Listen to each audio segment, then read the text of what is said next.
एक तरफ आप देखिए विश्व में हाहाकार मचा हुआ है जब यूएस ने वेनेजुएला पर अटैक कर लिया, मादुरो उनकी पत्नी को गिरफ्तार कर लिया, चारों तरफ से जब ट्रंप घिरे हुए हैं, तो इस बीच ये भी खबर आई कि खामनेई की सत्ता भी डगमगाने वाली है। खामनेई का भी हाल उसी तरह कुछ होगा। लेकिन उसके पहले आप देख रहे हैं कि किस तरह से ईरान में बगावत की आग लगातार बढ़ती जा रही है।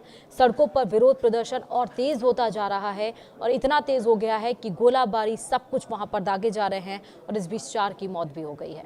नमस्कार, आप देख रहे हैं न्यूज 18 का डिजिटल प्लेटफॉर्म और मैं हूं आपके साथ श्रुति श्रीवास्तव। ईरान में विरोध प्रदर्शन बढ़ता ही चला जा रहा है। लोगों का गुस्सा महंगाई और आर्थिक संकट को लेकर तेजी से बढ़ रहा है और इस बीच शनिवार यानी कि 3 जनवरी को पश्चिम ईरान में प्रदर्शनकारियों और सुरक्षा बलों के बीच हुई झड़पों में कम से कम 4 लोगों की मौत हो गई।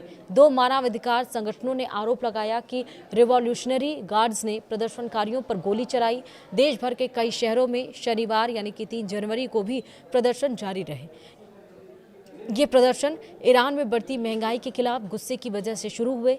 देखते देखते इन प्रदर्शनों में हिंसा बढ़ती जा रही है। कार्यकर्ताओं के अनुसार ये प्रदर्शन ईरान में 2022 से लेकर 2023 के आंदोलन के बाद सबसे बड़े हैं। वहीं नॉर्वे स्थित मानवाधिकार संगठन हैंगा ने कहा है कि पश्चिमी ईरान के इलाम प्रांत के मालिक शाही इलाके में रिवॉल्यूशनरी गार्ड्स ने प्रदर्शनकारियों पर सीधे गोलियां चलाई हैं। इसमें ईरान की कुर्द अल्पसंख्यक समुदाय के 4 लोगों की मौत हो गई है। वहीं संगठन ने यह भी कहा है कि वह इस बात की जांच कर रहा है कि क्या 2 और लोगों की मौत हुई है। उसके अनुसार दर्जनों लोग घायल भी हुए हैं।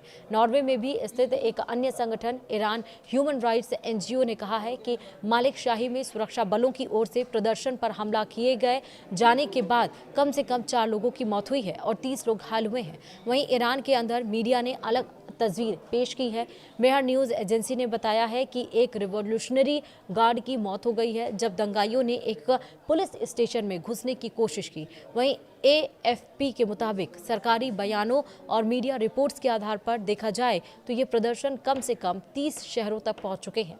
वहीं आधिकारिक रिपोर्टों के अनुसार बुधवार से अब तक झड़पों में कम से कम 12 लोगों की मौत हो चुकी है, जिनमें सुरक्षा बलों के सदस्य भी शामिल हैं। वहीं अमेरिका स्थित human rights activist news agency ने कहा है कि पिछले 7 दिनों में ईरान के 31 में से 25 प्रांतों की 60 शहरों में कम से कम 174 जगहों पर प्रदर्शन दर्ज किए जा रहे हैं। वहीं इस दौरान कम से कम 582 लोगों को गिरफ्तार किया गया है और कम से कम 15 प्रदर्शनकारियों की मौत हुई है। हालांकि इन आंकड़ों की तुरंत पुष्टि नहीं हो सकी है। प्रदर्शन पिछले हफ्ते तब शुरू हुआ जब तेहरान के मशहूर बाजार यानी कि बाजार ए तेहरान के व्यापारियों ने महंगाई बढ़ाने के चलते अपनी दुकानें बंद कर दी। फिर देखते ही देखते यह प्रदर्शन देश के दूसरे इलाकों और यूनिवर्सिटी तक में फैल गया। यह विरोध प्रदर्शन 28 दिसंबर 2025 को तेहरान में शुरू हुए जब दुकानदारों ने बढ़ती महंगाई और आर्थिक संकट के विरोध में हड़ताल कर दी।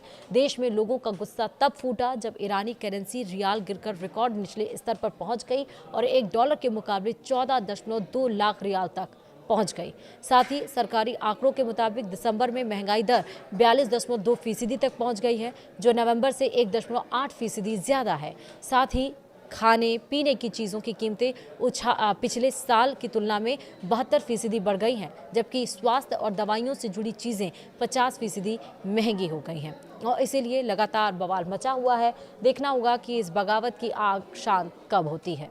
वीडियो में इतना ही। नमस्कार।